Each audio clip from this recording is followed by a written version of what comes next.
Hello everyone, my name is Musa and I will be answering question 4 of the 2021 final exam. This presentation will go through how I approach the actuarial problem on developing and pricing a new mental health product for a health insurer.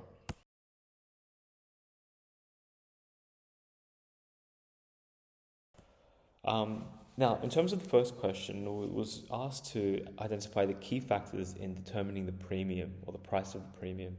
So I saw that there were 4 key factors involved. The first is the claims cost evaluation.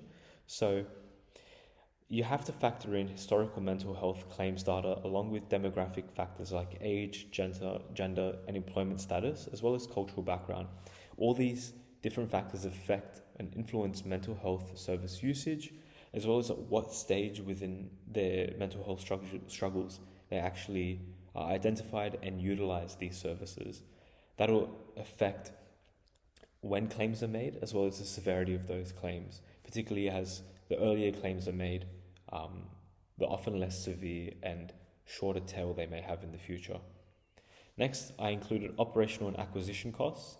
These are expenses which include integrating the AI technology into the health insurers' internal systems, as well as training their staff, as well as marketing campaigns to be able to promote this new service or product they have on sale. Then I considered a risk margin. So this is obviously quite important in being able to recognize the inaccuracy that comes with some of these predictive modeling and the fact that it is a new technology. So this margin allows for uncertainties with the predictions on claims costs.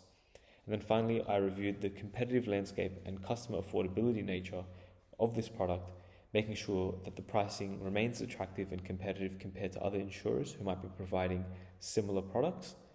And obviously this includes the internal interest rates that the insurer can attain from their own investments, as that's going to affect the present value of the claims that they offer. For part B, I moved on to analyzing how the acquisition of AI Health, a startup specializing in AI-driven mental health technology, impacts 8 different stakeholders. The stakeholder analysis helps us anticipate and manage the wider effects of the business decisions of this firm. I identified several key stakeholders as the policyholders, the clinicians involved in making the diagnoses, employees of the insurer, the different regulators involved, the shareholders of the insurer, as well as the AI health startup themselves. Firstly, let's talk about the policyholders. I believe that they would personally benefit from these improved services, as well and potentially lower long-term premiums thanks to this earlier intervention model that they have in store. In regards to clinicians and healthcare providers, I think that they're going to have access to powerful tools for diagnosis and be able to offer more personalized treatment plans. They're also going to have an AI that's assisting them in making these diagnoses. So not only is it going to be more accurate, it might be able to identify mental health concerns much earlier on in the process. Next, we have internal employees. I personally see that they may face some disruption, particularly in the short term, including increased workloads and new training involved in being able to implement this AI technology. However, in terms of the internal employees of the insurer, I believe that in the long term, it may result in labor cuts and job cuts, particularly as this AI might make their work more efficient and possibly obsolete. The important stakeholder is always the regulators. In this case, there's actually a few regulators. So not only do we have APRA, which is the Australian Prudential and Regulation Authority, we also have ASIC, but we also have AHPRA, so the Australian Health Practitioner Regulation Agency. This particular statutory regulator affects how health services are provided. This is obviously quite important, given that AI is going to be helping in the assistance of diagnoses.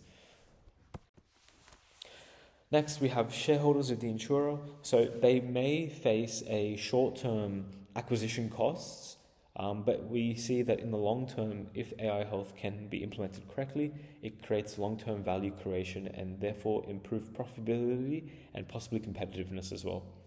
And finally, we have the AI health startup. Obviously, they gain a lot of financial support for growth. However, one downside that they may face is now that they are a subsidiary of a larger company, they may lose autonomy post their acquisition. Okay, part C was about being able to use the actuarial control cycle, which includes 3 clear stages, which is defining the problem, designing the solution, and monitoring the results, to be able to price this product effectively. It's important also along the way to consider external factors or forces that affect each step. So in defining the problem, I clarified our objective, which is setting appropriate membership fees, and clearly identified our target markets, including current and prospective health insurance members. I gathered comprehensive data, particularly focusing on the effectiveness of early interventions facilitated by AI and how effective they can possibly be. It's important that when we look at defining the problem, we recognize that mental illness, such as major depression, anxiety disorders, cognitive and memory problems, occur in adolescents, adults, and senior individuals, particularly post-COVID. That's the issue that we're trying to target here. Next, when designing the solution, I developed detailed actuarial models. I guess one would develop detailed actuarial models to project future claims costs, incorporating the anticipated positive impact of early mental health detection. You have to carefully allocate costs associated with the new technology, perform sensitivity analysis to handle uncertainties, and create pricing structures tailored to different or various customer segments. These could include individuals, families, or corporate groups.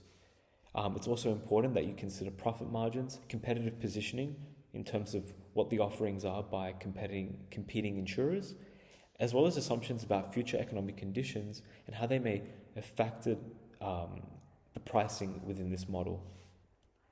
It's important when you consider something like future economic conditions, because it's clear that, for example, in economic downturns, people are less likely to be able to have spending money in order to maybe purchase policies which they may deem non-essential. However, it's also in those downturns where people might actually require such a service even more. That actually gives the insurer an opportunity to be more competitive in their pricing and gain or gather larger amount of the target market.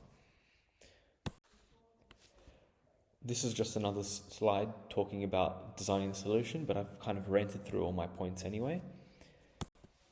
And then the final step is to monitoring the results. So you have to emphasize establishing robust feedback mechanisms to track the actual results against the assumptions that we've made early on in the process. So you have to continuously monitor utilization rates, member satisfaction, as well as clinical outcomes of this early AI intervention or early intervention in general. You use this to refine and adjust the pricing strategies over time and respond dynamically to, of course, real-world experiences and changing behaviors towards mental health as well. Finally, it's also important to consider these external considerations. So regulatory compliance factors, so adhering to legal frameworks ensures responsible AI implementation, and that's, of course, safeguarding data privacy and ethical standards in mental health. Economic influences, so market trends and economic shifts directly influence membership numbers, pricing strategies, and service demand forecasts, as I mentioned before.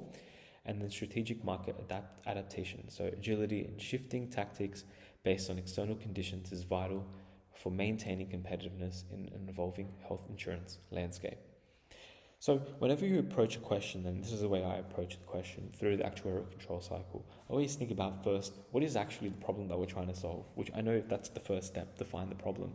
But I think it's important to look and say, what product is on offering and to who is it being offered? Because that's going to affect all the different problems and factors that are particularly applied to that situation. I hope this was helpful, and this is how I answered question 4. Thank you.